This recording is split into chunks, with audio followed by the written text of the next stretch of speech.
So I knew that for our FMP we would be using simpler lighting compared to previous projects, which is due to the simplistic nature of our content created from simple interviews with several individual scenes created by us that did not necessarily link together like the content of a typical show normally would. So this meant that we did not need any extravagant lighting, as each of our scenes were short and simple, and the lighting we used also needed to be able to transition quickly and easily for the next scenes.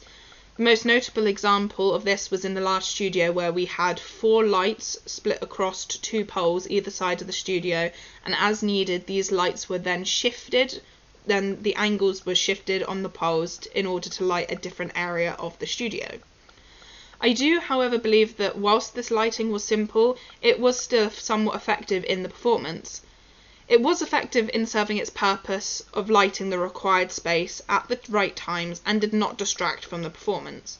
For my Lucas scene in particular, it successfully lit myself and Matthew and allowed the audience to see both us and then the faces he was holding up, which was a big part of my monologue, without taking away from the performance itself. As whilst this appeared as a random scene, it was created purely out of the real words of Lucas in his interviews, so the lighting was then also effective in keeping the naturalistic element that the interviews also had.